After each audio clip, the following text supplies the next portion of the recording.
Okay, so first of all, I want to welcome you all for the beginning of our fall-term lecture series, Zones of Emergency. My name is Ute Bauer and I'm the director of the Visual Arts Program, Visual Arts Program in Art, Culture and Technology, which has been the Visual Arts Program in combination with the Center for Advanced Visual Studies, but actually I should have internalized that by now. I'm also here with a number of faculty, because actually the lecture series we are joining with 3 classes, which means that might be interesting for you that we focus on certain contents and then each class unfolds it in different ways. This includes, for example, like a class that I co-teach with Jigen Vincent de Paul that deals with creative responses to conflict and crisis and how do artistic interventions, what are the potential of those in order to engage on certain topics in different also geopolitical settings. Joan Jonah's class, the performance workshop, deals with those issues in a very different way, and also Gedomina's course, Network Cultures, again unfolds it in a different way.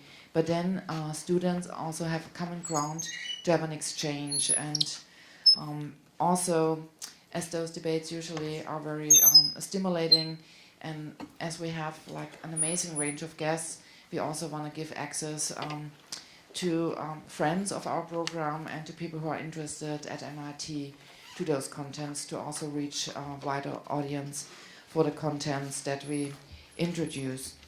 Before I introduce Tess Thackara, I quickly want to give you an overview on who is coming.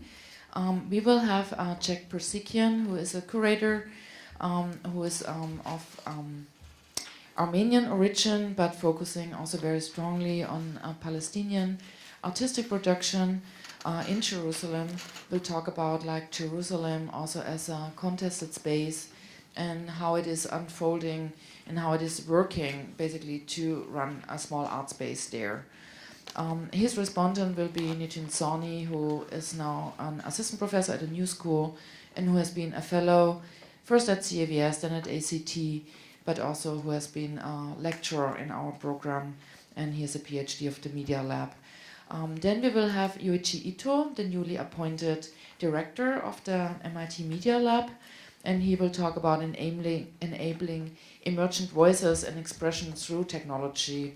So we also want to talk about risk technology and how can we like come up with a creative use of technology in a moment of crisis and in an emerging zone. So, for example, Yoichi Ito, what he did, he developed a very simple way of turning your cell phone into a Geiger counter in Japan at the moment in order to be independent from other forms of communication, what's going on, like so you can check it yourself. His respondent will be Brendan McChadrick, who is a journalist, an independent writer and designer who is based in China and who was a curator of the unnamed section of the current design biennale in Gwangju in South Korea, and who deals with all of these like unnamed designs that also contribute in zones of emergency. Then we will have the filmmaker Lucy Walker, who like I think one of her most known films is actually Wastelands, which deals with a big garbage area outside of Rio de Janeiro, and she collaborated with the artist Vic Muniz on a project there to engage through artistic practice and through a film in the daily life of people working there. But her most recent film actually deals also with the tsunami. It's called The Tsunami and the Cherry Blossom, and it's focusing on Japan and the earthquake and the aftermath, basically also of the nuclear, like what happened in a nuclear plant. And her respondent is Claude Krunitsky, who is a chairman of DREW and who is currently a fellow at Sloan Business School here at MIT. Then we have also a local contribution, Stella McGregor, who is the director of Urbano Projects in Jamaica Plain. And one of her current projects was she invited the artist Pedro Reyes from Mexico City, who had been a couple of times also a guest in our program, but also with Cultural Agents Initiative at Harvard. And he had this initiative of exchanging guns to turn them into shovels, and she will talk about that project. And her respondent will be Gediminas Orbonas, associate professor in our program. And then we will have the two professors who engage also in the Japan 311 initiative that also Chigan Vincent de Paul, my co-teacher in the class, joined, and they will talk actually about this initiative. And Shun Kanda is architecture faculty in our department, and James Westcote is a professor in landscape architecture, but is also very, very specialized on water issues in different countries, specifically also in India and in other areas. And so they will talk about also the ecological disaster that is at the moment on Japan's coast, and how can we join forces in that field. And Shigen will be their respondent. And then we end the series with Amar Kanwar, a filmmaker and artist from India, who also had been in the first Zones of Emergency lecture series. And I think it's interesting also sometimes to bring people back to re-engage in certain topics. And he will talk about the permanent institution. And Amar Kanwar has been participated in several documentas, but he's also very active in the Burmese cause, and he's training the Burmese exile radio and TV in order to be give a voice to the kind of causes in Burma that are repressed there. And his wife is a human rights lawyer, and so they join both as artists and on the legal side the causes, for example, of the Burmese people. And his respondent will be Bish Sanyal, the Ford International Professor of Urban Development and Planning, our previous head of the MIT faculty and previous chair of our Urban Studies and Planning program. But now I want to come to Tess Thackara. And Tess actually is the director of Survival International in the United States, who have their headquarters in San Francisco. Not so long ago, it's 2 years ago that they started a US office. I thought the US office would be much older, but it's great there is an office now. And she will talk about popularizing the fight for indigenous rights, how using films and images can shift public opinion and change history.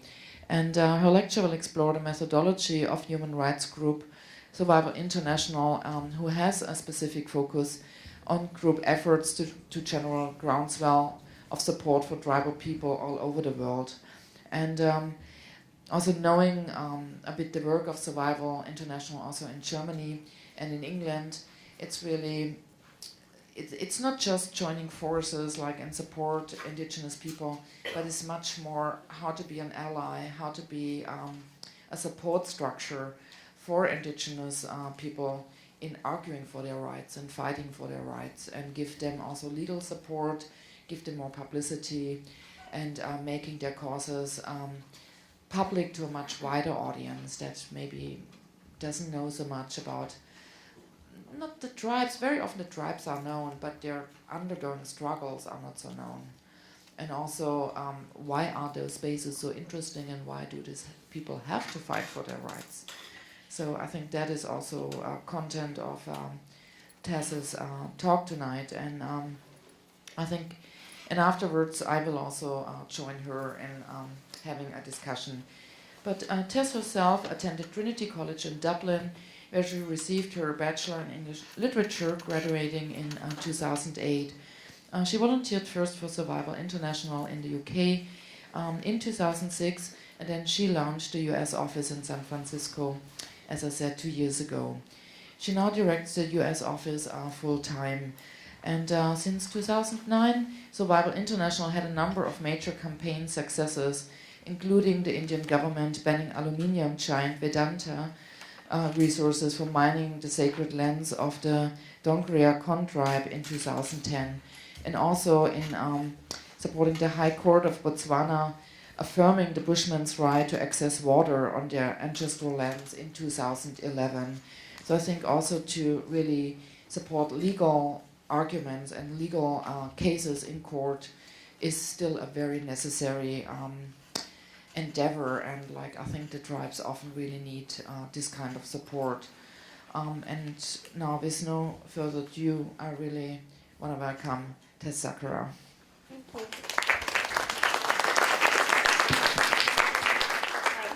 Can you hear? Yeah, okay. Well, thank you.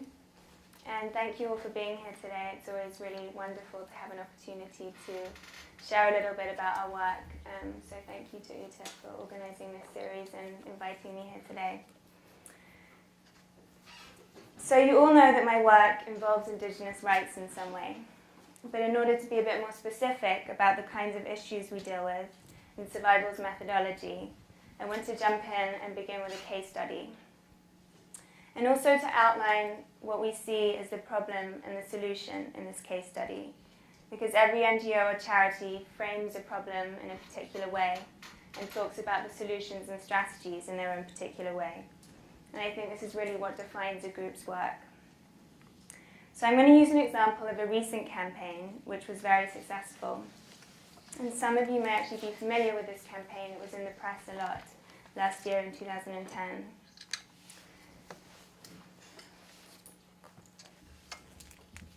So these are members of the Dongria Kondh tribe, a tribe of about 8,000 people who live in eastern India in a very remote and beautiful place called Niamgiri.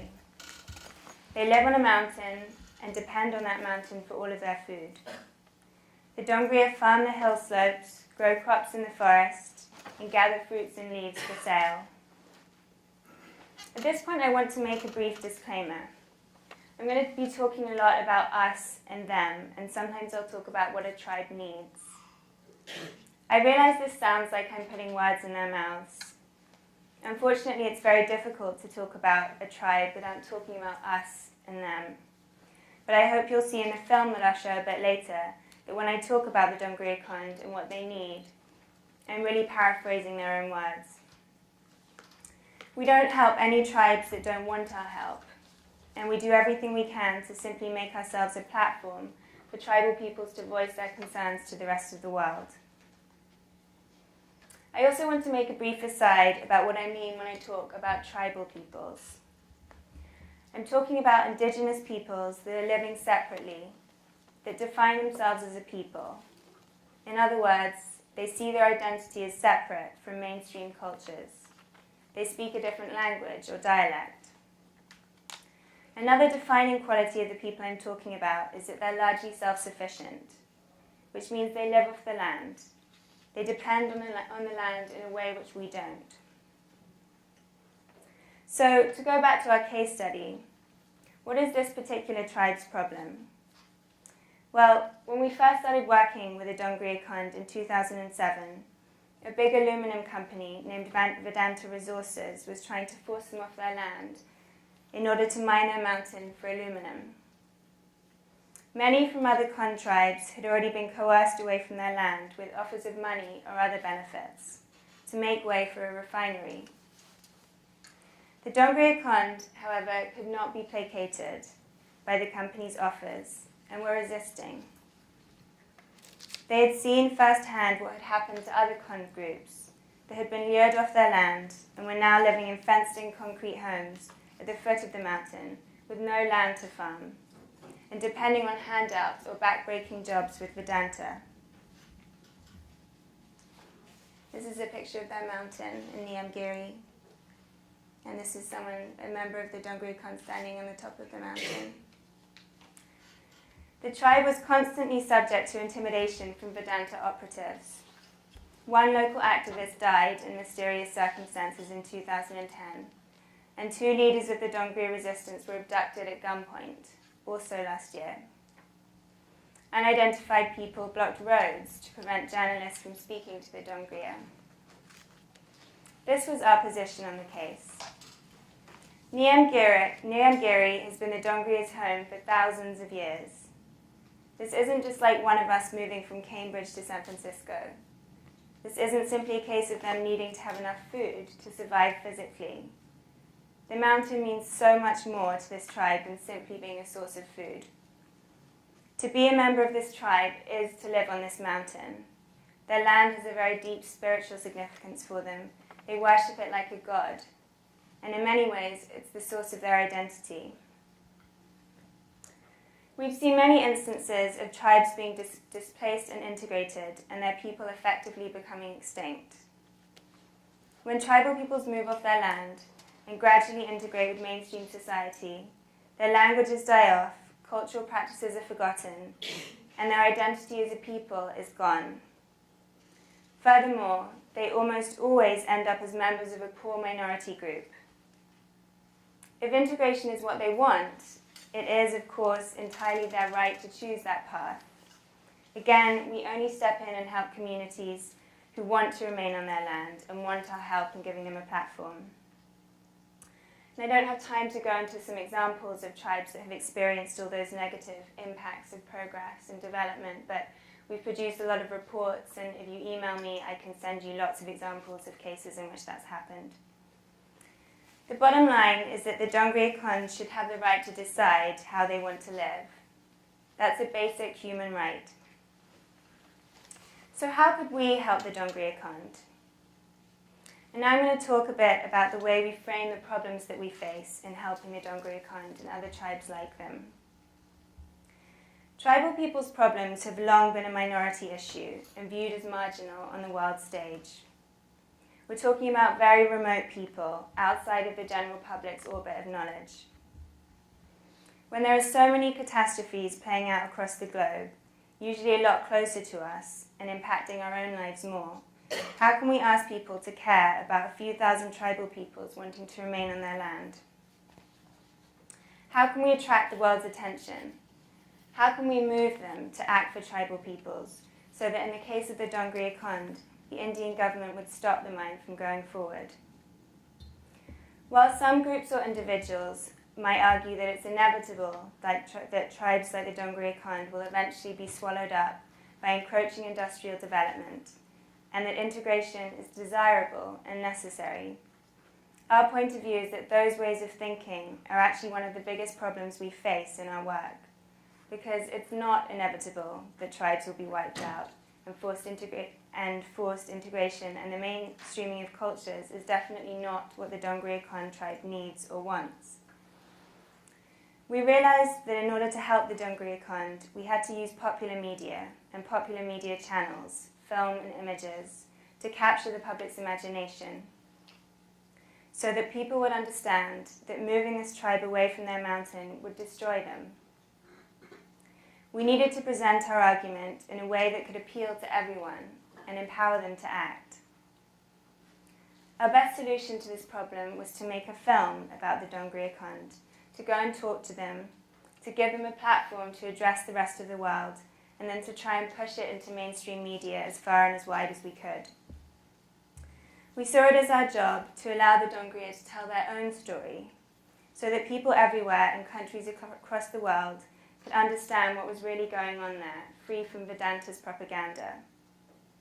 We saw it as our job to make Vedanta and the Indian government know that people all over the world, in fact, do care about these issues and do value the human rights of a small tribe like this, and will hold the Indian government and Vedanta Resources responsible if their rights are not respected. And this is what we came up with.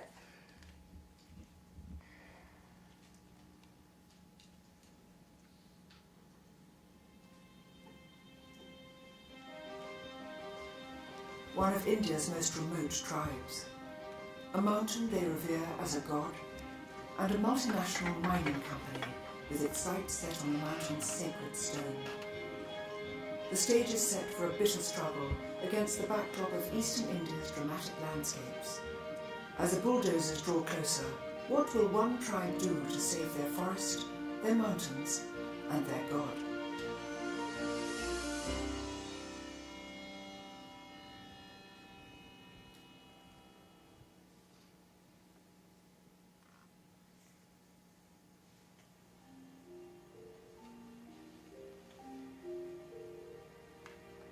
There's a place where rich forest shrouds the hillsides, where the summer's monsoon rains turn the streams into rivers. and the mountains are revered as gods. These are India's Nyamgiri Hills, home to one of the subcontinent's most remote tribes, the Dongria Kondh.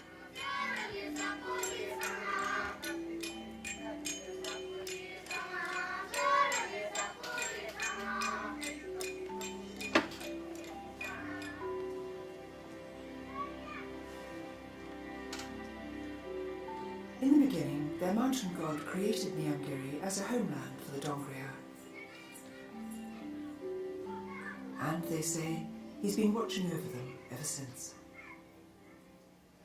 Amar Nyamrad hela Amar Devi ko ame puja korchi. Pothorre dongorre sube puja korchi. Goro gaଁ sube puja korchi. Seta hela Amar mundur. Amar Devi seta. High on the hillsides, a family tends their garden.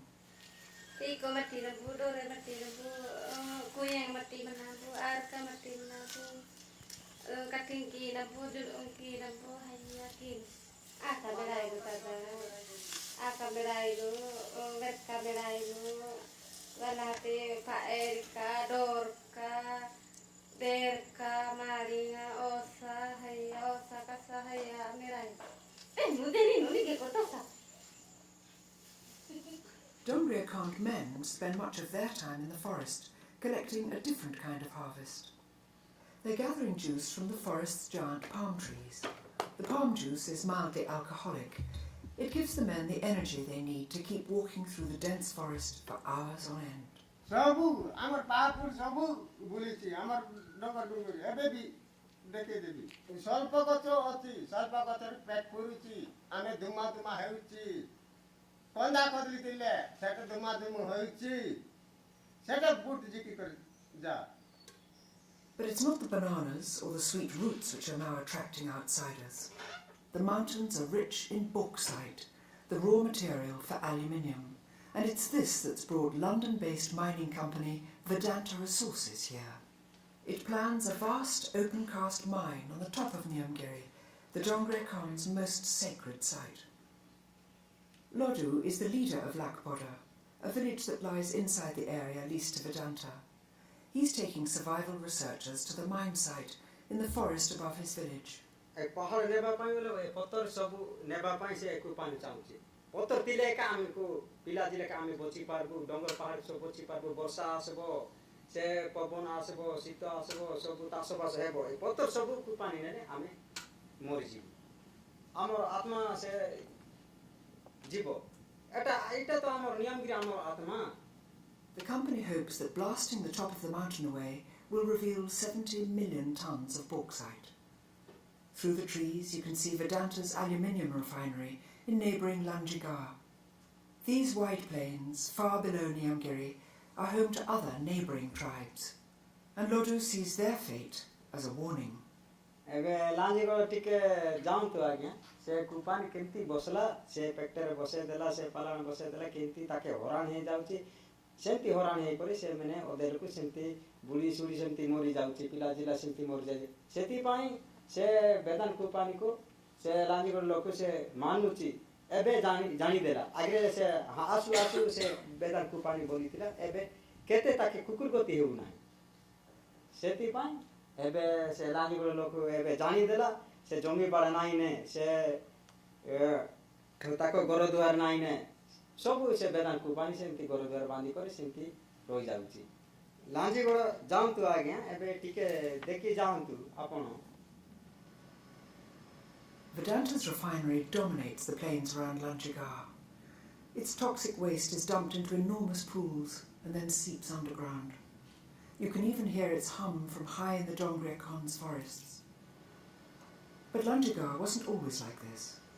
भल खाउथिलु भल पिउथिलु jungler किछि फलमूल जिंस भी खाउथिलु चाषबास भी ठीक होथिला. Nowadays, nearly everything around Lanjigar has the word Vedanta written on it. But even talking about the company is something that makes some people here nervous. मनगो आसीगिना company आसला आसीगिरी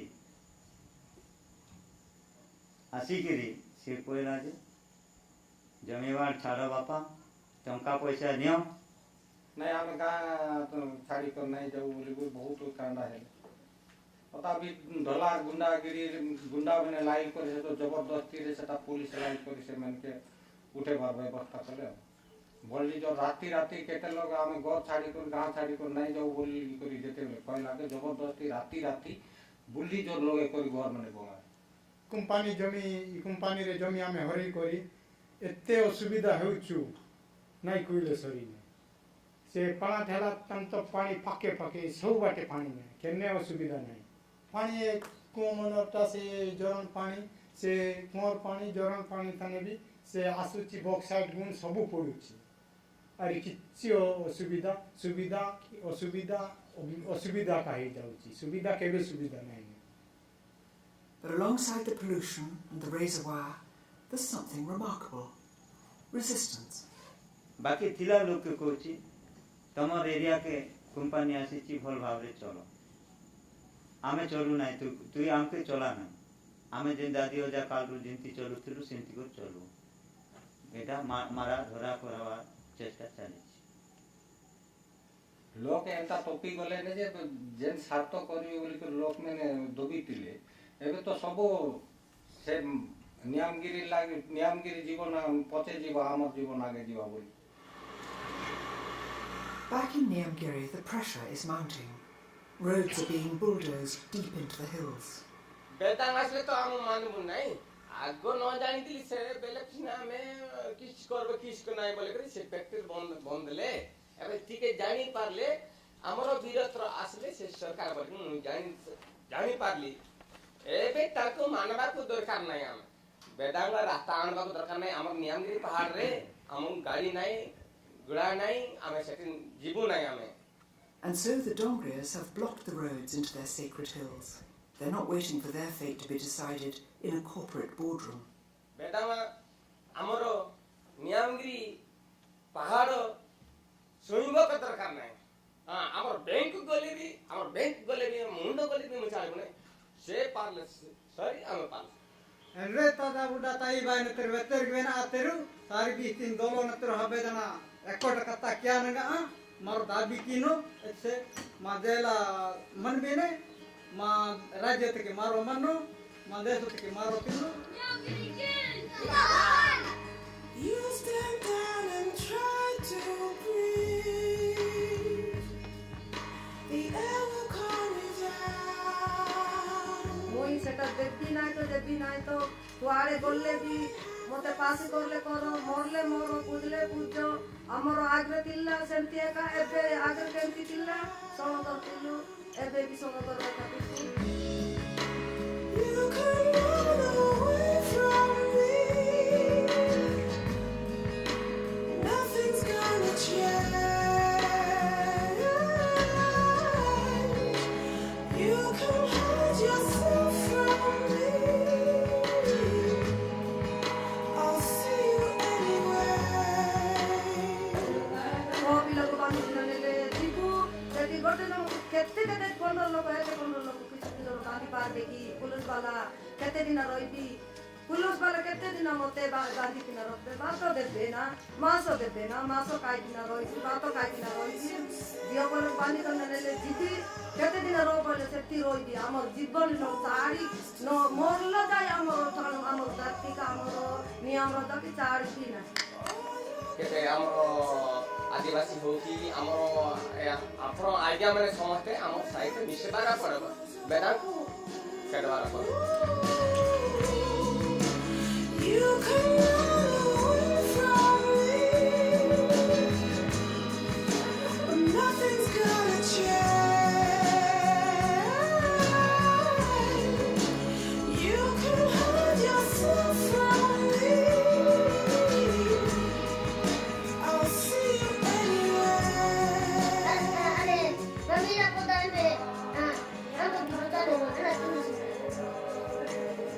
Hai,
it's official now.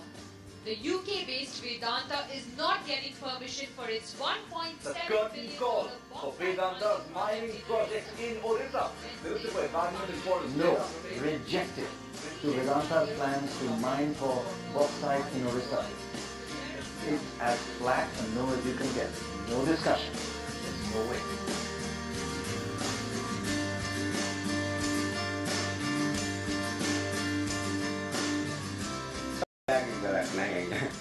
ଆମର ମାଟି ଆମେ ସାରବାକ ହେବ ନାହିଁ ଆମର ଗଛ ପତ୍ର ଆମେ ସାରବାକ ହେବ ନାହିଁ ଜଙ୍ଗଲ କେତେ ସୁନ୍ଦର ଥିଲେ ଏକା ଆମର ପାଣି ପବନ ପଡ଼ବ ଆମର ଜିତଲା ବୋଲି ତ ସୁରଧା ହେଲେ ଆମକୁ ଏବେ ଶକ୍ତି ଲାଗିଲା ଆମର ଅନ୍ୟାନ୍ୟ ବତଲା ବୋଲି କରି ଡଙ୍ଗର ଛାଡ଼ି କରି ଯା ବୋଲି କରିବେ ତାଙ୍କେ ଦୁତିଲା ଯେ ଆମର ଲୋକ ଆସୁଛେ ଜୀବନ ଦେବା ପାଇଁ ବୋଲି କରି କେନ୍ତା ଲାଗିଲା କି ଜୀବନ କଲେ ଲାଗୁଛେ ଏକା ଆମର ରାଜ୍ୟ ପରା ପୁରୁ ରାଜ୍ୟ ଗଲେ ମିଶା ସେ ରାଜ୍ୟ ମିଳିବ ନାହିଁ ସେମିତି ଆମ ଡଙ୍ଗିଆ ମାନଙ୍କୁ ଆରେ ବାହାର ଲୋକ ସମସ୍ତେ ଲଢ଼ଲାକୁ ଆମକୁ ଟିକେ ଶକ୍ତି ଆସିଲା ଆଜ୍ଞା ଆମକୁ ଟିକେ ଦେହ ଟିକେ ବଳ ଲାଗିଲା ଆମେ ମିଶା ଲଢ଼ି ନାହିଁ ଫୁର୍ତ୍ତି ଲୋକ ଲଢ଼ୁଛି ଆମର ପ୍ରାଣ ପାଇଁ ସେମିତି ଆମ ଜୀବନ ପାଇଁ ସେମିତି ଲଢ଼ାଇ କରୁଛୁ ବୋଲି ଆମେ ଧନ୍ୟବାଦ ଦେବୁ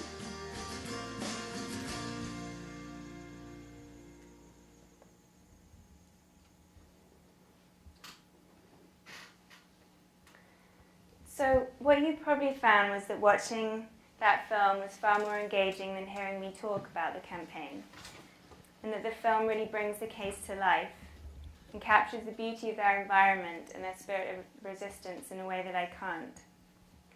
The way the Dongria Kondh talk about their problems and their relationship with Nyamgiri is incredibly inspiring. We published the film on our website in 2009, and shortly after the film went viral in Spain. And you've seen some of these figures already at the end of the film, but we're very proud of them, so I'm going to go through them again.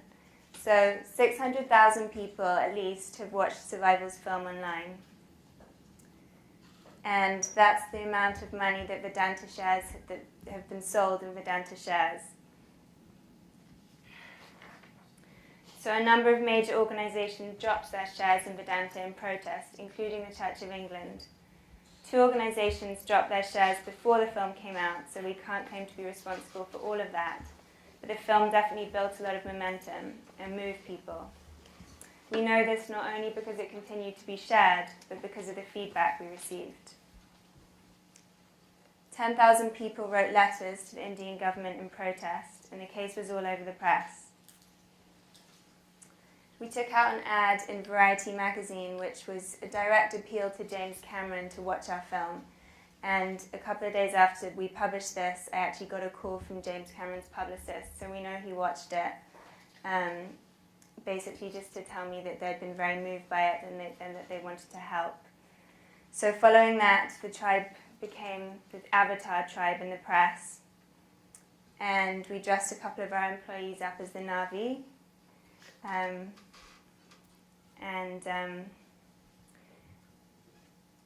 then we won, the Dongria Kondh won. Last August, the Indian government banned the mine from going ahead, and the Dongria have been allowed to remain on their mountain. The refinery is still there, and Vedanta stands to lose a lot of money by not putting it to good use, so we're keeping a close eye on the situation. And the company has, of course, been throwing everything they have at us. These are some of the headlines that came out at the time.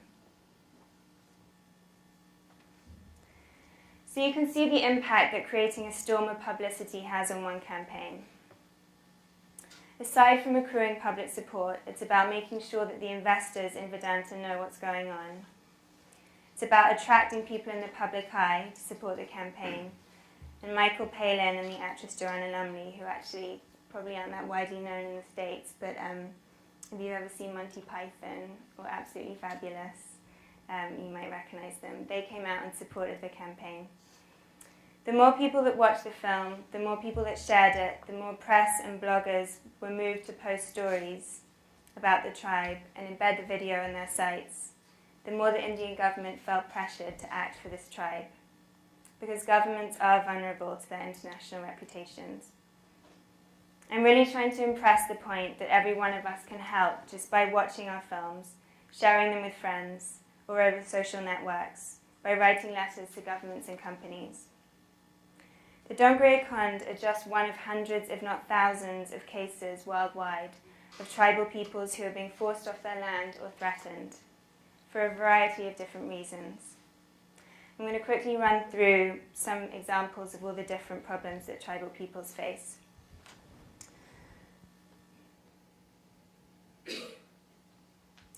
Mining. So I've already given one example of mine building and how that was affecting a tribe, but we also have a long-running campaign with the Botswana Bushmen, who were threatened by the diamond mining industry for over a decade until they won 2 landmark lawsuits against the Botswana government. It gave them the right to return to their land in the Central Kalahari Games Reserve. And this is them celebrating after that ruling came out.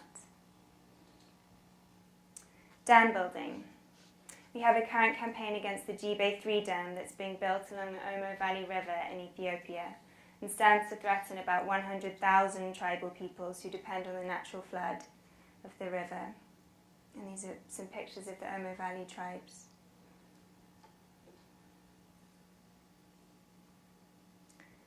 Illegal logging. The uncontacted tribes of Peru and Brazil are constantly facing encroaching loggers operating illegally in their territories. Uncontacted tribes are extremely vulnerable to disease. They have little or no immunity. And outsiders coming into their territories is extremely dangerous for them, as well as dangerous for the loggers, who could easily end up being shot with an arrow.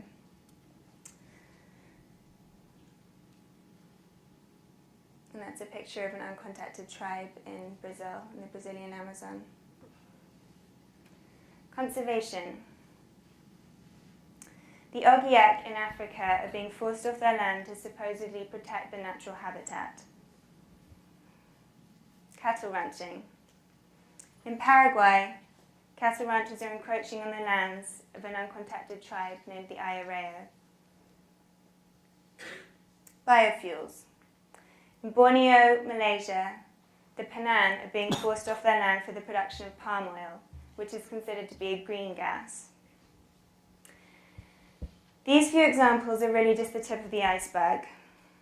So you might ask how governments and companies all over the world get away with what are essentially crimes.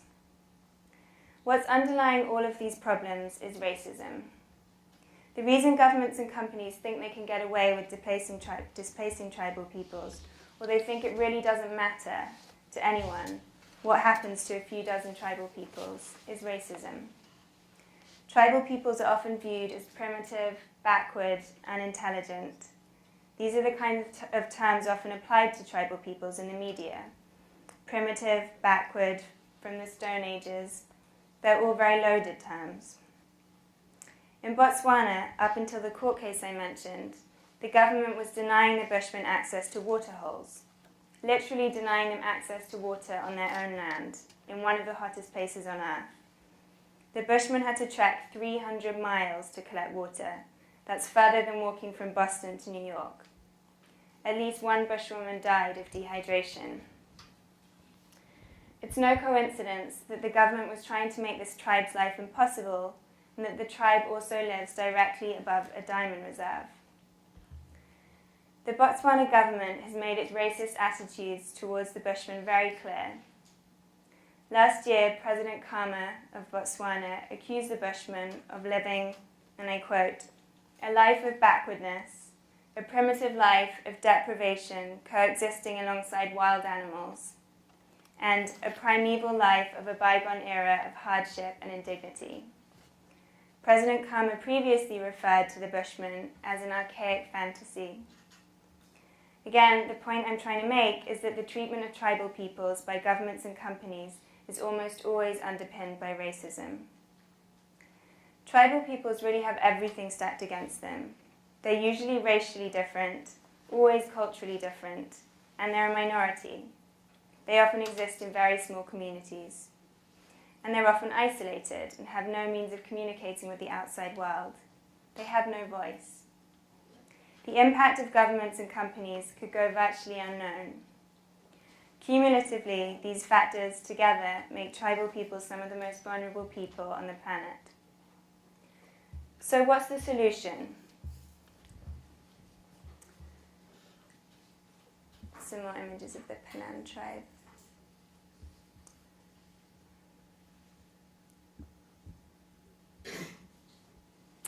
So I talked you through the Dongria Kondh campaign, and hopefully that gave you a sense of our strategies, but I think this graphic helps lay it out a little bit.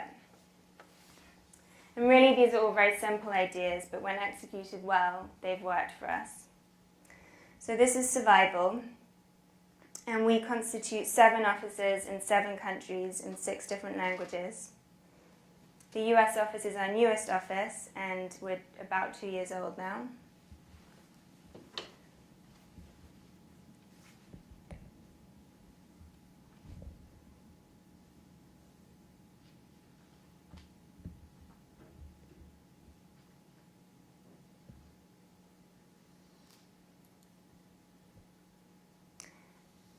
So you'll see from this that the media figures very centrally in our strategies. And I'm talking not only about traditional media, but also non-traditional media like social networks. Through the media, we attract support for tribes and their cause.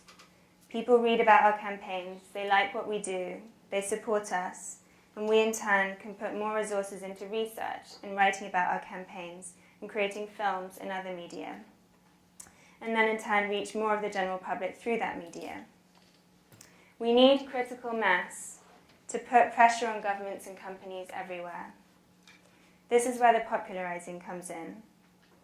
These issues will never change if they're left as the study subjects of anthropology departments. We have to reach the general public with our message. We believe that the only way to effect change on the ground, to stop companies from forcing tribal peoples off their land, and to stop governments letting them do it, is to change the way people think about tribal peoples. No human rights movement has succeeded without public support and public opinion being shifted. Increasingly, this can be achieved by harnessing the power of the internet, through films, asking people to share those films and stories, and asking them to express solidarity for tribal peoples via social networks. It's really about reappropriating the narrative surrounding tribal peoples. Corporations have their own narratives that they try to disseminate into the world. When it comes to indigenous populations, this narrative usually goes something like this. Here is a primitive, impoverished tribe in need of healthcare, schooling, and modernizing. In exchange for taking their natural resources, we'll develop the tribe and bring them into the 21st century by bringing them into mainstream society, building concrete homes, handing out rations, and providing healthcare and schooling. We're trying to tell the story that those corporations are hiding, that tribes, more often than not, do not want to be modernized. Western schooling is irrelevant to them, and that taking tribal peoples off their land creates far more problems than they ever had to contend with before. We can now reach millions of people all over the world with one film versus, say, reaching one person with a leaflet. In just 2008, we were reaching about 100,000 people. We're now reaching in the region of 2 million people in countries all over the world. So our mission as an organization is really to convey our message as best we can and to as many people as possible. When our message is condensed down to a minimum, the core ideas that we're trying to get across are: tribal peoples, although they live differently from many of us, share qualities common to all of humanity. They're self-sufficient and thriving in many parts of the world. This is because they're intelligent, highly skilled people, extremely capable of adapting to changing environments. But they're very vulnerable and face serious threats to their survival. Colonization continues in a different guise in the treatment of tribal peoples. They cannot survive living the way they want to live without their land. It is therefore their human right to remain on their land. It isn't inevitable that they'll be wiped out eventually. We can effect change. More and more at Survival, we're using films as our medium. For our work, we've found there's nothing else that's more powerful than a film to convey our message and to engage an audience. And think what we can do with a powerful film accessible to people all over the globe from their computers indefinitely. We're trying to make a big impact with our films. They need to be compelling enough that viewers will stay watching the whole way through. So it's important to us that they're produced very well. I'm going to show you an example of a very short film we made that we hope speaks to some of our core messages.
So you can see that we're trying to avoid presenting the tribes that we work with just as victims.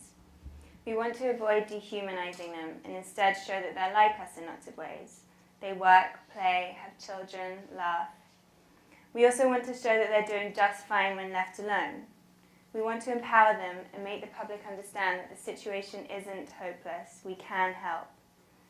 Hopefully it's clear from the film that we're drawing a line between historical examples of human rights abuses committed against tribal peoples and the abuses that still go on today. We're drawing a line between the genocide of millions of tribal peoples during the first discovery of the Americas, periods of colonization thereafter, and slavery, and abuses that continue against tribal peoples today. The kind of discourse that surrounds Indigenous peoples and the justifications for displacing tribal peoples or bringing so-called development to them bear close similarity to those given for slavery. The idea that slavery was in fact good for slaves is at its core the same as the idea that bringing modernity to tribal peoples is good for them. We also ground our mythology in other historical human rights movements, such as the abolitionist movement. Powerful images and slogans were crucial to the abolition of slavery. And this is an image of a ship named the Brooks, a transatlantic ship that transported slaves in the late 18th century.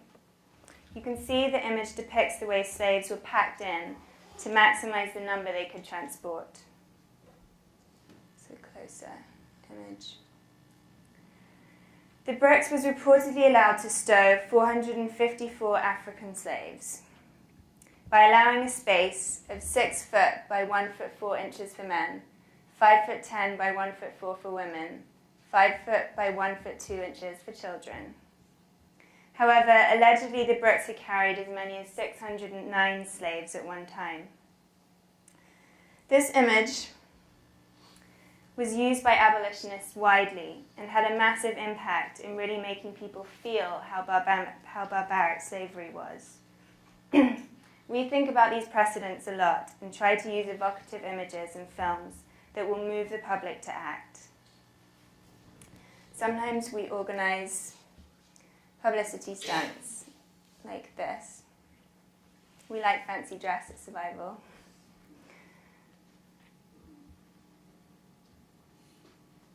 So, what do we want to achieve? Our work at Survival will be done when tribal people's free, prior, and informed consent is sought before any action is taken on their lands. When governments all over the world have ratified and are abiding by ILO Convention 169, which is an international law that secures tribal people's right to land ownership. Only 22 countries have ratified the law, and of those that have ratified it, many are not acting in accordance with it. One such example is Peru. I want to leave you with a short film that we put together with some very beautiful footage that the BBC's Human Planet gave us. This has moved more people than anything else we've produced. Millions of people have now watched it online, and momentum is building behind this campaign.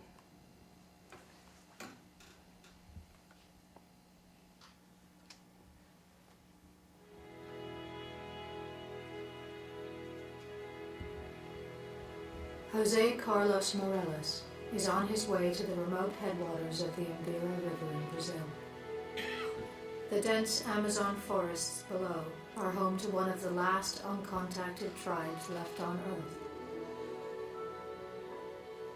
Morelos works for Brazil's Indian Affairs Department, and his job is to monitor the tribe's lands for signs of invaders.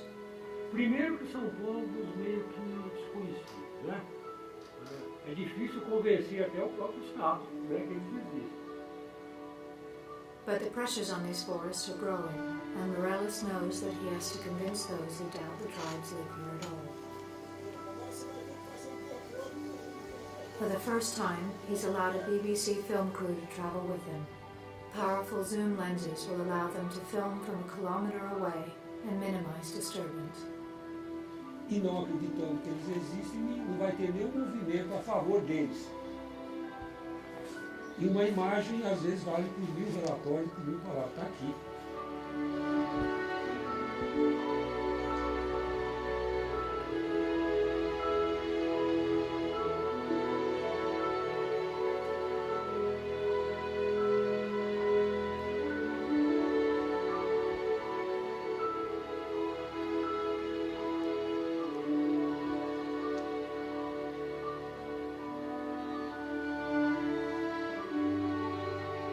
Their gardens are full of manioc, their main food.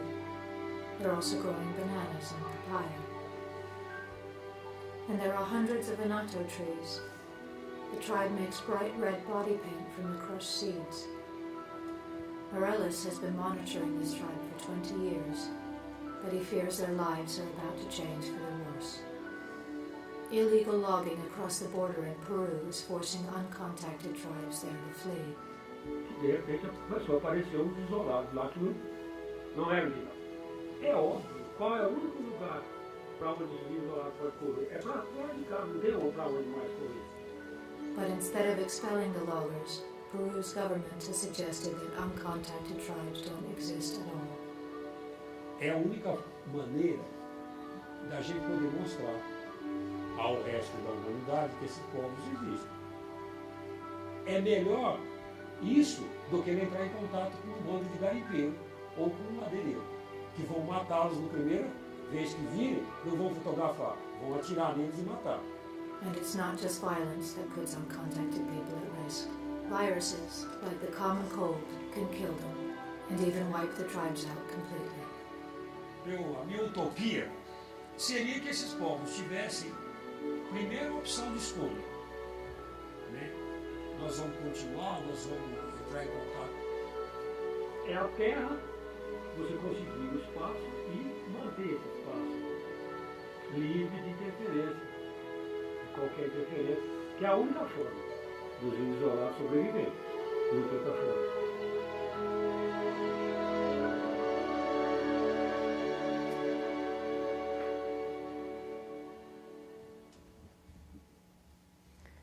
And if you want to learn more about that campaign, we've actually developed a website solely for it, which is uncontactedtribes.org, and I have some flyers down here with that website on it as well. So, thank you.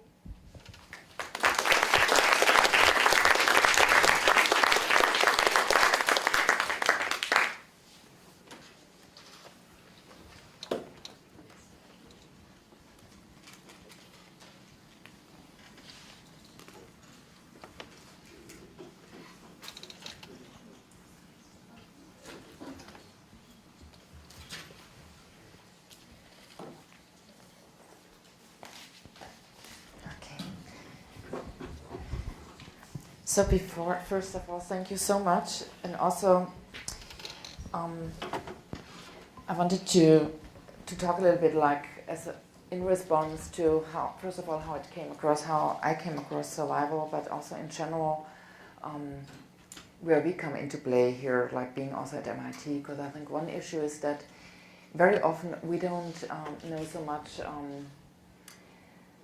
We know about the tribes, we hear about that, but we don't see in which way we are involved, because we don't know what we are using, what is actually causing the problem there. So each of our cell phones basically has very rare components that are found in areas where African tribes are living.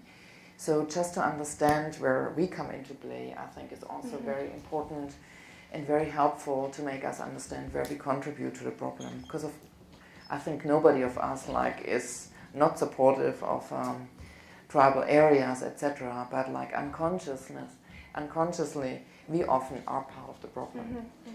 So I think it's really critical also to learn more, like where is the connection, what is on the other end. And I think this is something we could do also being at MIT, using new components, working with new technologies, just understanding what we are also, the material that we use, where does it reach the other end, or where is it geographically located, in order to see where we meet at the end of the day. I think so. That was really also important to show the struggle, like with the tribe in India, with where Vedanta comes in, and usually this is everywhere the cause. I mean, we are more aware about the rainforest in the Amazon. But where I think there is another critical point, and that is not only to support tribes in their struggle, but at the other end is also what can we learn from the tribal people. Because they're very sustainable, they're very self-sufficient, they're very independent, and they live a very holistic kind of life. So I think there's something where we have to also learn knowledge. They're also very, very skilled if it comes to medicine. For example, it's now a lot of doctors now go to the Amazon to learn about malaria prevention, to learn about herbal medicine, seeing also the deep knowledge that basically is rooted in thousands of years of survival in certain areas with certain diseases. So I think to understand that we can learn from the people who have like a deep knowledge of their geography, of their area, of their plants, of the animals that live there, I think is something that we might have lost. So not just to see them as communities where we should put our support to help them, but also to understand if we destroy the areas of these people, if we don't help those tribes to survive, we also destroy maybe our future. I think that is something that really needs to come to the awareness of people. And their languages also often serve as kind of a repository of all those thousands of years of experience and knowledge, and those languages are dying out at a really terrifying rate. So I think, we will stand to lose a lot if we let tribal peoples increasingly become extinct. We stand to lose a lot. We had like last year one artist here, Laura Anderson Barbata. She works mainly with 2 Yanomami tribes in the Amazon. And she said alone in the period she's working there, which is about like 15 years now, 16 years, quite a number of languages got lost alone in the area she was working with other tribes, like about 24 languages, because each of the tribe has a different language. Yeah, exactly. Yeah, we were also visiting a few years ago some native Indian tribes in the northwest Pacific here in the United States, and when we were visiting, for example, the Makah, they said a big problem is that they don't have knowledge anymore of their languages, because their language didn't survive, and there is of course no written documents, and so if there is no more member of the tribe who speaks the language, also the community falls apart, because the language is kind of like holding the community together. As you said, there is so much knowledge embedded. Exactly. But is survival also supporting like a language issue? Like it's how? We're moving more into that. Historically, we haven't done that much to actively provide information specifically about the languages. But that's something we're going to be doing more and more, because they're dying at a terrifying rate.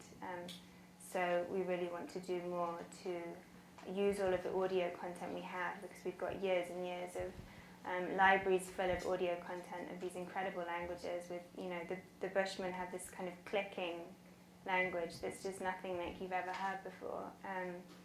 And some tribal languages don't have any capacity to really describe the past or future. They just describe the present. So they're really repositories of an incredible diversity of humanity that we don't want to see vanish. So we're going to be doing more of that.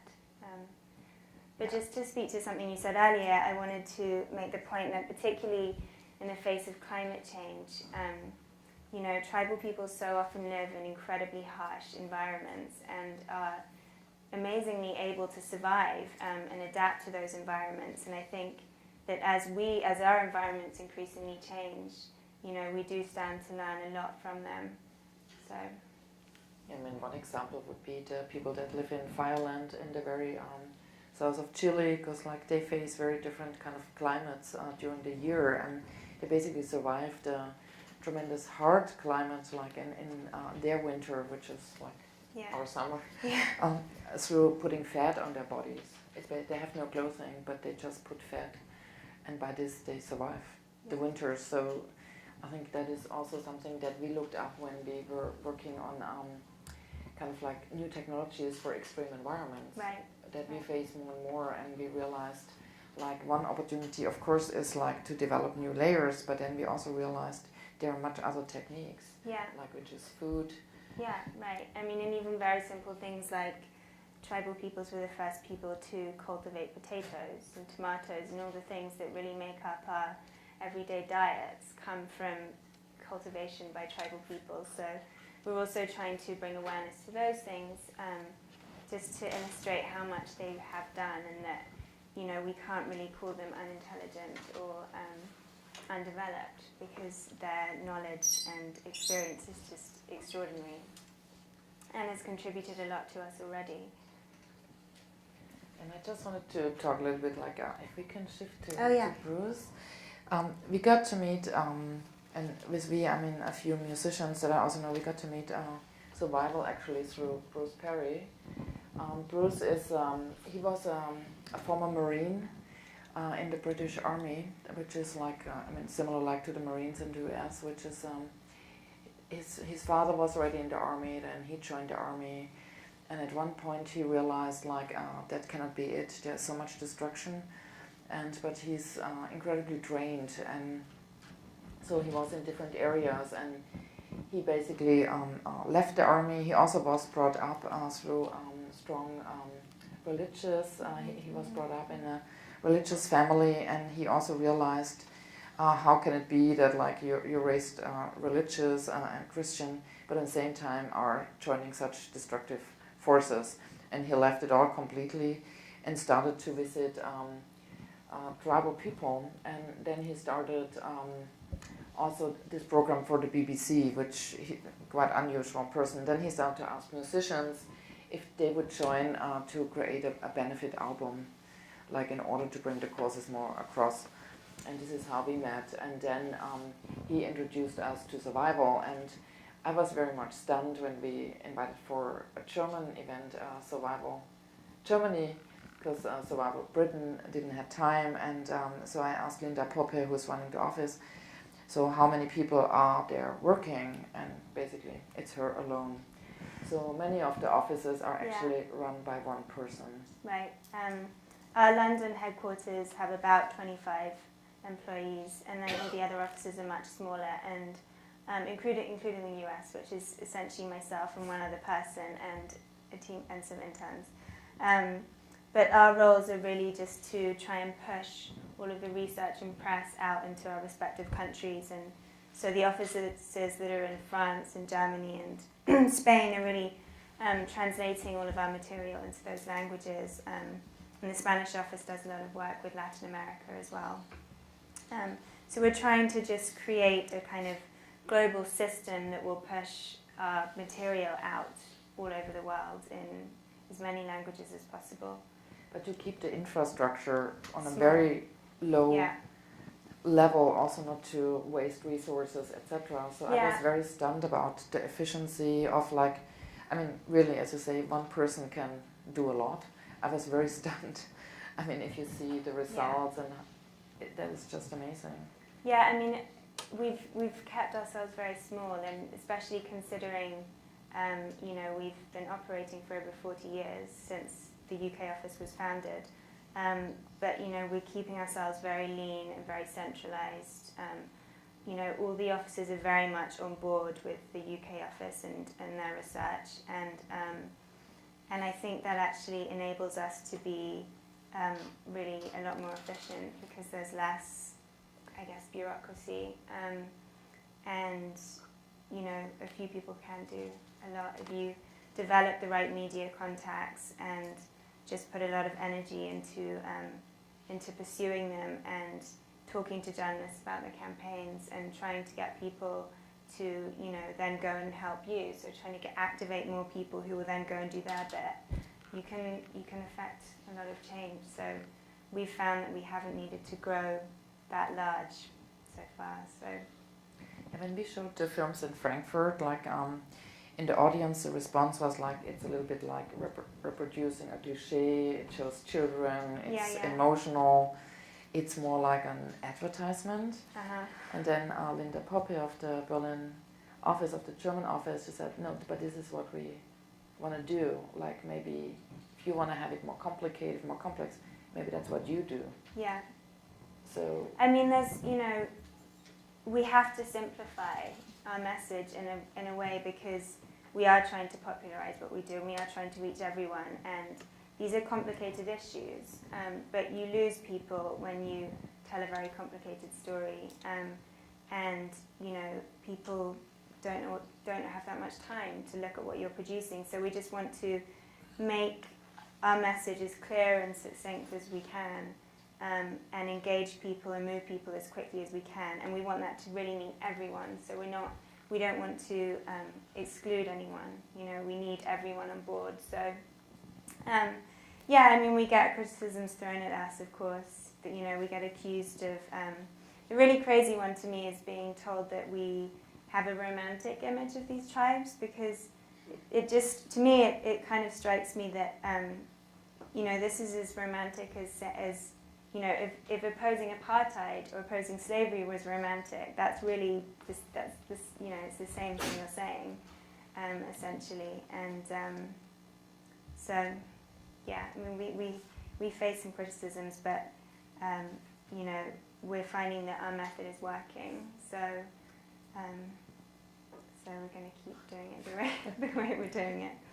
That was like, I mean, I found it also very interesting, and the same counts for Bruce's show, because, like, I mean, it is kind of spectacular, because he goes and lives with the tribes, and then he makes a film about, like, how the tribe is living, and of course that is kind of spectacular, and he's a very specific person. Yeah. But nevertheless, it has a very big following, group. Yeah. It's very popular. Yeah. Okay. And he's doing a lot, and that's, you know, an enormous help. And we want to reach as many channels as possible. So, you know, we certainly don't want this to be coming just from us. We want to have allies in the public eye. So Bruce Parry's doing a really great job at bringing awareness to these issues. We have to be a little bit careful. There are some television programs in the US that have sometimes really not portrayed tribal peoples accurately. But Bruce Parry is very much on message and is doing a really good job of bringing these things to light. So. Yeah, I also want to open up to the audience. We have a microphone. I also know that some of our students prepared already, like they were checking what you're doing, and some people like Giacomo, he's from Latin America, and I think maybe we throw out. Yeah, I will ask.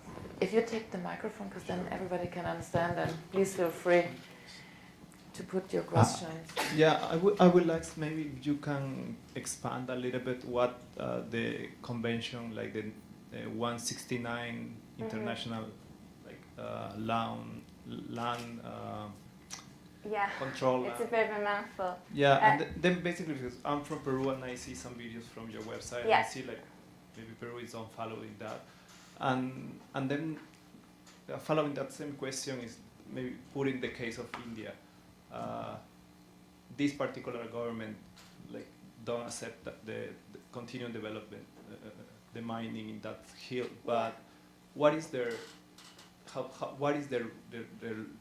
the right of these people regarding their land? Like they don't own that land, but how they are protected to maybe the next government, or how these tribes are protected in some way from their lands. Yeah, I mean, you know, you're really speaking to the importance of those legal mechanisms, because obviously a government can ban a mine from going ahead, but there's nothing to say that another company won't come in, 10 years later and want to do the same thing, and they'll have to go through the whole process of resistance all over again. So it's really important that we do get companies to sign on to these laws, and we're specifically campaigning for this one law, ILO 169, which stands for the International Labour Organization Convention 169, and that is legally binding in theory.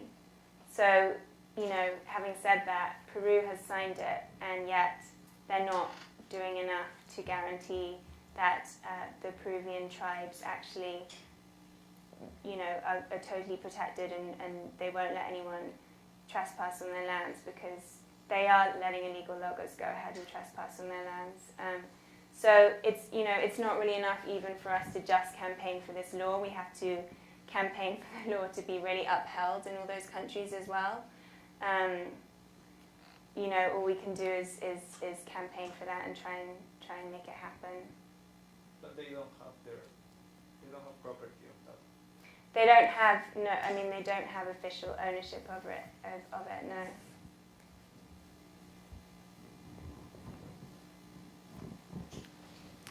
Hi, I'm Sasha Costanza-Chalk. I'm assistant professor of civic media in the comparative media studies program here. I have an easy question and a more difficult one. So the easy one is, have you been talking at all with satellite sentinel folks or other organizations that are starting to use satellite imagery? They've been using it so far to monitor genocide specifically, but you could certainly do geospatial analysis to look at the land encroachment stuff.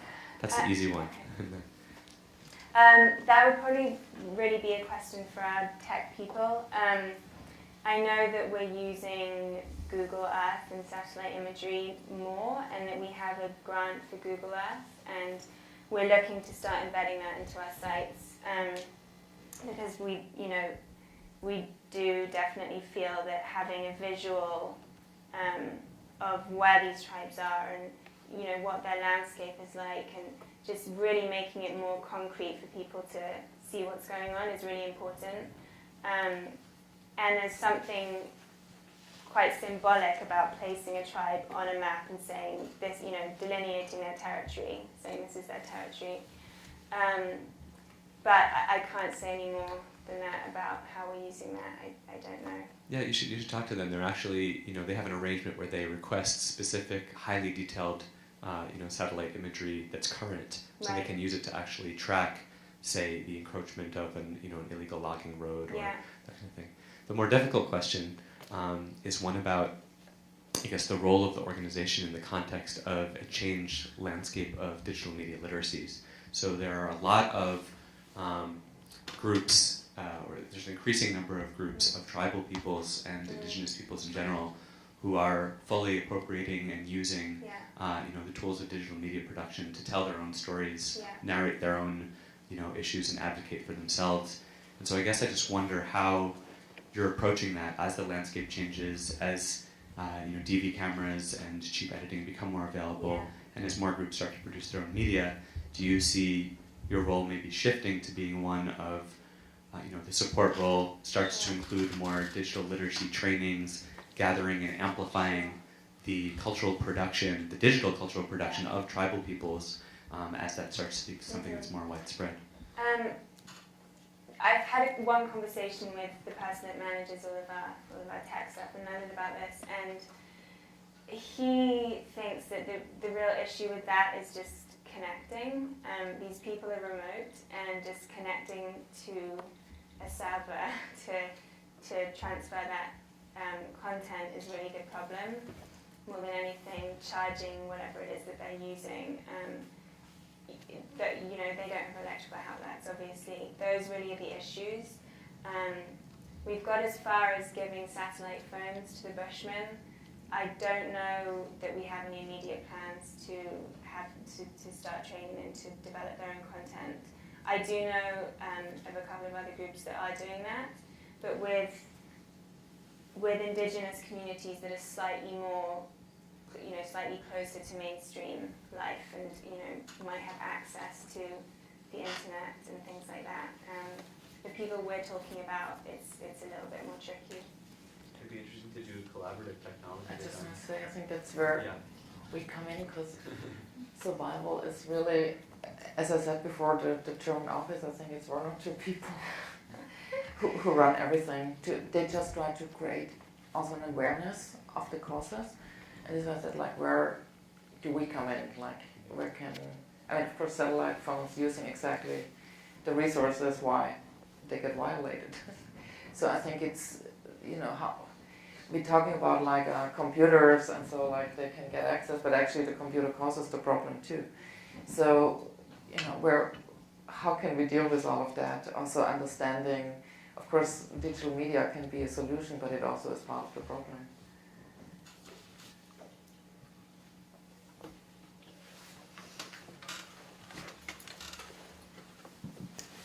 Hello. Is there any types of development that survival does advocate, or that the indigenous peoples are asking for, that's just not inside of what the aluminum company wants? Is it, or is it, I want to know if they're always against. None spring to mind.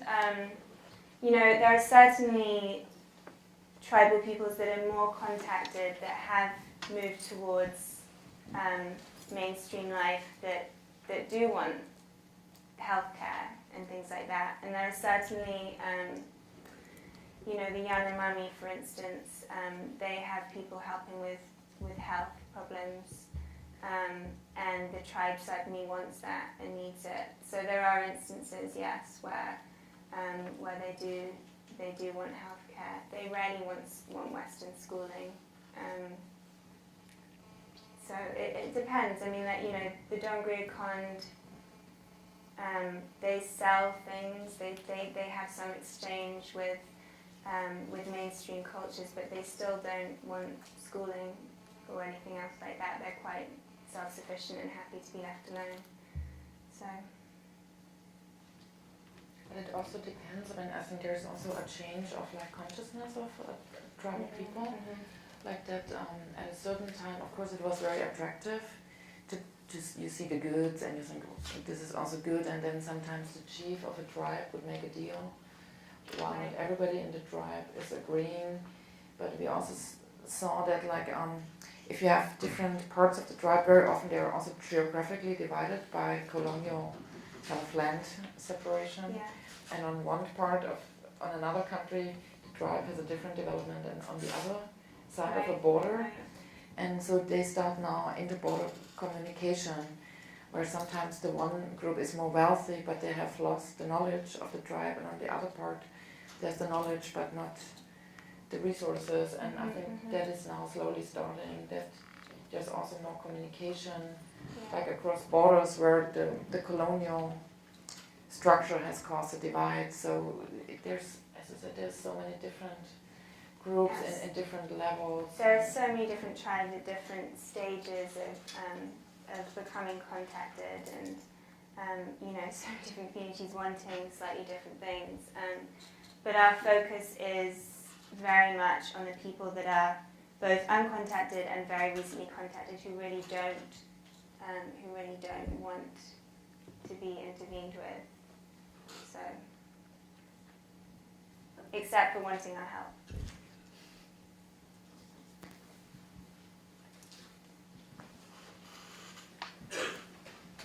Hello. I wanted to talk about the case study of the Dongria Kondh. It seems to be pretty familiar with that. The question I had is how you added such velocity to that project in terms of its pretty short time span of intervention, as opposed to as another study, the Yasuni initiative with Texaco, and it's been going on for 25 years, and there's been multiple videos, and it's still just taking so long to affect a real change. And it seemed the initiative in the Dongria Kondh went after a heart, but also money. When you talk about the disinvestment, that seems to be what maybe actually stopped what was happening. So was it the heart that led to that? Was it the groundswell and the viral video, or was there also a specific way of attacking that led to disinvestment for that? I think it's a combination of all those things, but I do certainly think that companies felt the pressure from the amount of press that we were producing. I think that companies, probably a lot more than governments, actually feel that pressure through the media, because they're so dependent on people buying whatever it is. And the Church of England, they couldn't not disinvest. They're supposed to be a moral authority, and if you have media just all over the press saying, look at the terrible things this company's doing, they just can't not. It's an embarrassment. So I think that the media had a very direct impact on those disinvestments. So that was kind of those were how those two things played out. I think it's also sometimes, as you also have known people who also are supportive and who speak out. So I think symbolic capital also means a lot. Because as I said, visibility is one thing, but you think, okay, how many people are left? How long does it take to get rid of them? And who cares? I think that's really a problem. But if you have media, and you have supporters in the media, and you have maybe more appealing, maybe it looks sometimes more populist, like a kind of advertisement, you really can reach out to the people, and that at the end of the day, that's what counts. And I think that Avatar really had a huge impact. That film was huge, and the fact that the tribe were named the Avatar tribe in a lot of articles that referred to them. Just little things like the amount of people that are searching Avatar on the internet, and then this tribe pops up.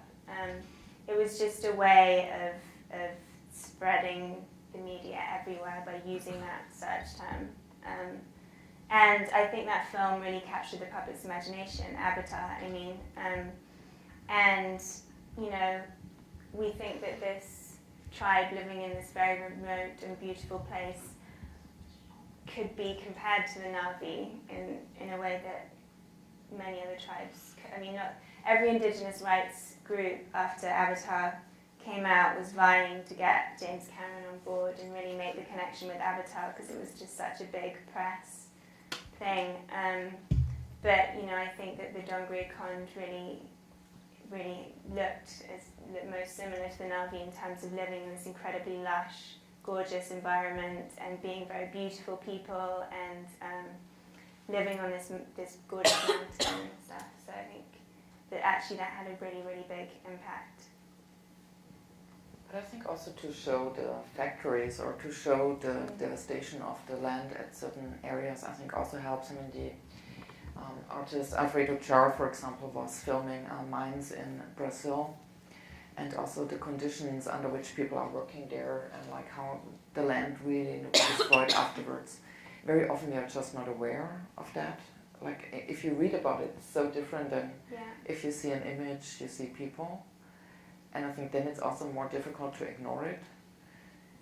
So I think that's also very, to me it was also important that you did not just show the beauty of the land, but you see the factory and you see what happens to the area. I mean, that you see the effect. Yeah. I think that's important also to communicate. But do you work with filmmakers like that collaborate with you, or like who's doing the film? No, we keep ourselves very in-house with almost everything that we produce. Sometimes we'll source bits of footage from other filmmakers and pay, or they'll donate the footage to us or whatever, and we'll fold that into our films. But we send out our own employees into the field to shoot the films and edit them, and we keep everything very tightly in-house. So. Hi, I have a question.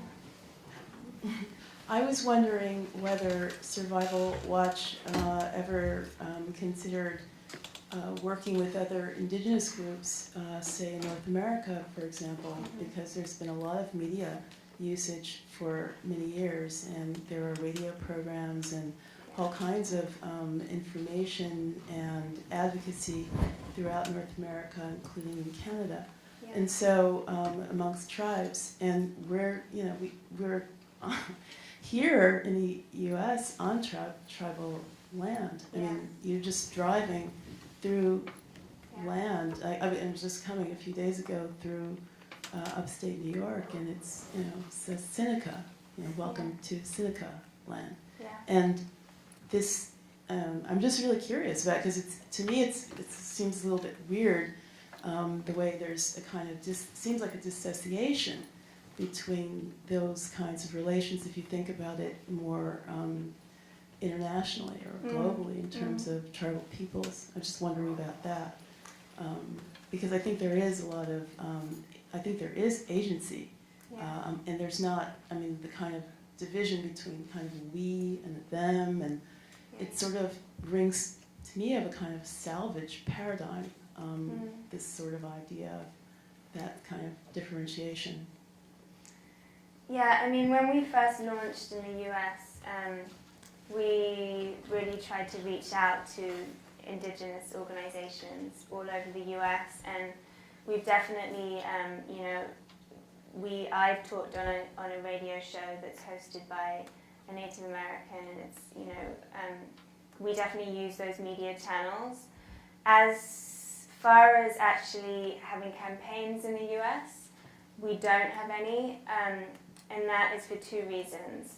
The first one being that we focus our work on the peoples who are the least contacted, who have no one else working for them, who stand to lose the most, and really aren't organized to resist on the world stage.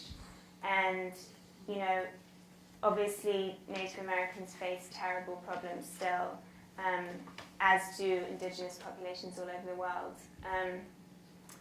But that's not our focus, and they are more contacted. There are organizations working for them. They're more organized. They have a voice. They can speak the language within their country. So that's just not our focus as an organization. And the other thing is that we just have an organizational policy of not working on any campaigns within the country that we have an office in, which is also a policy that Amnesty has. It's a standard policy. So those are the two reasons why we don't have any campaigns here. But when you did the campaign against Vedanta, this is where the biggest offices of survival in the UK. Yes, but I mean it's not, the actual campaign isn't taking place within the UK. So that was mainly abroad, or like? Well, I just mean that the actual on the ground issue is elsewhere. You see what I mean? But the investment the company was is, basically yeah. in the UK. I mean the company is a UK-based company. Yeah. No, I just think as a response to that, I think it's critical to include, of course, also like the solidarity of different people, but I also think one cannot just leave it there, because like we are involved in that too, and it's not like just to help, but like to see this is interconnected.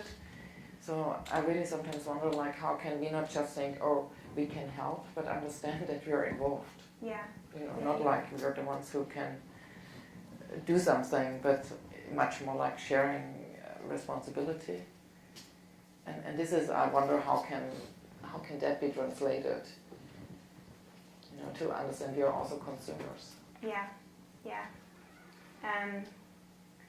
I mean, yeah, that's a challenge, trying to get all that information out. But it's difficult for consumers who, you know, everything we use, everything we touch, is sourced from, you know, natural resources, probably on some indigenous populations' land.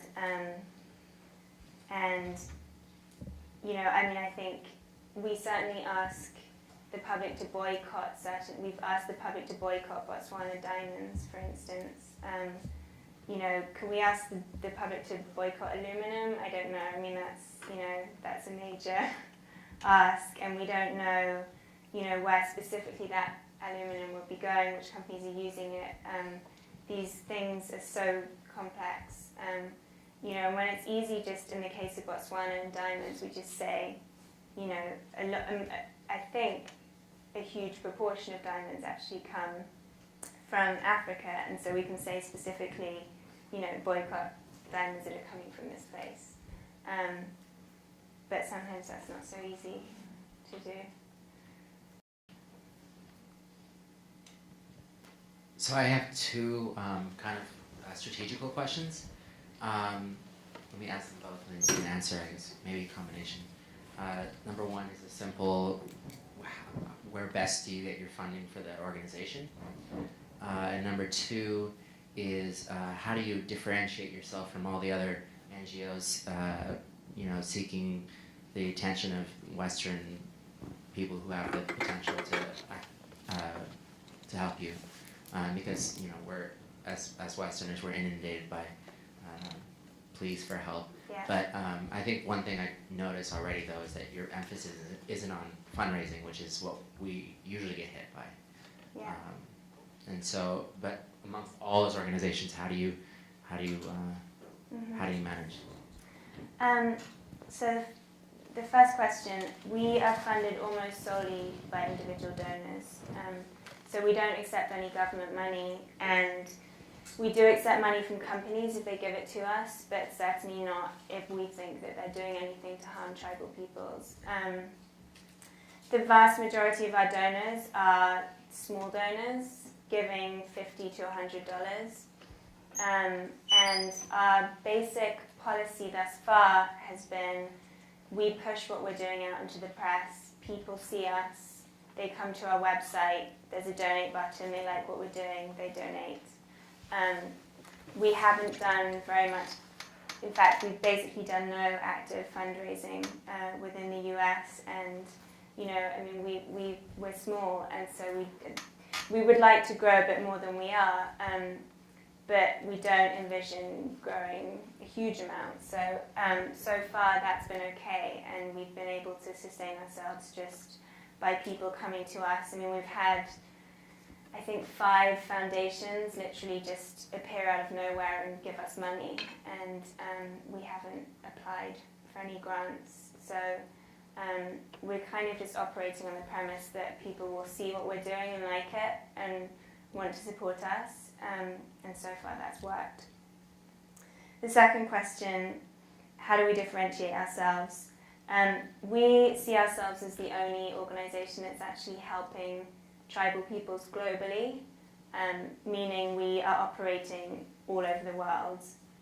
There are no other Indigenous rights groups that are operating as widely as we are, with as many campaigns as we have. And the other thing is that we are really focused on those people that are the least contacted. So, you know, I mean, we're the only people, I believe, that have a campaign for uncontacted tribes.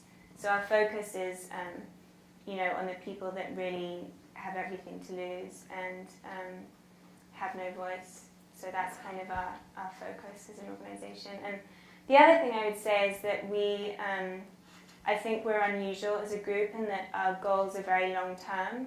You know, we're not trying to put food in people's mouths. We're not trying to save, you know, to provide healthcare. We're not, you know, there are some instances in which we paid for a court case.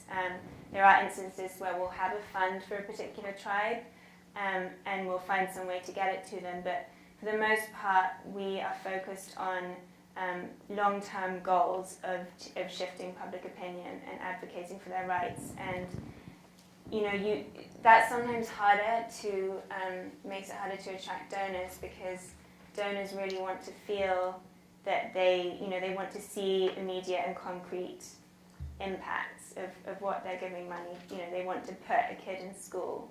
They want to provide food for someone, and we can't claim to be doing that because we're really trying to get to the source of a problem so that it's not something that will continue. We're trying to change things forever. So I think that is that makes us different to a lot of other organisations. Hi, thank you for the lecture. I was going to comment and then ask you one question afterwards. I think your group can do way more than just actually trying to help the tribal groups, and at the same time raise the publicity much more by maybe focusing on the areas where these companies that come to affect the tribal groups actually also exist. What I mean by that is that these companies have their plants all around the world, also in the so-called civilization, if you will, and they're also affecting thousands, millions of people through environment pollution, etc. I think showing these videos will be extremely influential in changing those people's minds, and at the same time you'll get more publicity. I was going to ask you if the Indian firm is run with the family Agarwal? Oh, the Vedanta, the head of Vedanta? Yeah. You were asking if... Is that it? Is that the one? That's the name of, that's the CEO. It happens to be, it's pretty funny. It happens to be that his cousin is my college friend, a really good friend of mine, yeah. And, about a month ago, I sent him a message saying, I hope your company will help my country, because they're now best bidders for this aluminum factory, which is about 33% of the annual GDP, and it's promoting ecology, etc. And I read this, and it's pretty devastating, I must say. So. Do we have like one last question or so, like given the time?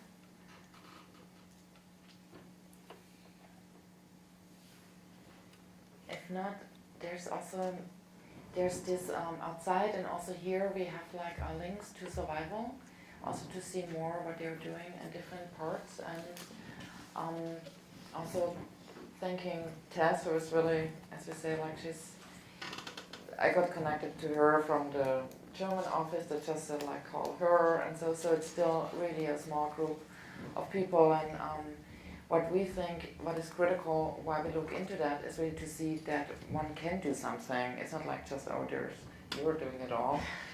We can also do something, and just to get also encouraged to find very different ways of engaging, because there's not one way only. And you said you have a very specific focus, and I mean, we heard here at the Center of Future Civic Media, they do a lot in different parts of empowering people. So there's many different ways, and the most important is that we ourselves get engaged and do something for whatever we think is critical. But I also want to thank not only Tess, but also to the people here who make this possible. I thank my two colleagues who share the class with me, John Jonas and Gediminas Urbonas, who are also here tonight, and their students who join efforts, and Chigan Vincent, my co-teacher. But I also want to thank Laura Anka Chichi-san, who is the coordinator for the series, Chris Klepper, who really made a fabulous job and get us a new screen and new sound system, and we are more independent now, running the place ourselves, so thank you, Chris, for that. Marion Cunningham and Lisa Hickler in the office who help us, but also Andrew Newman, who will put this on the blog, and hopefully we get more people watching that. And also Nadia Walliser, Slobodan Radoman, and Elizabeth Watkins, the TAs of the 3 classes who helped to document that and have this going. And last but not least, thanks to you all for coming, and I hope you really stay tuned during the term. We will look up many different examples, and Chigan and the students are running a blog to make it more accessible, and you're all welcome also to comment there. So thank you so much, and hopefully see you next week.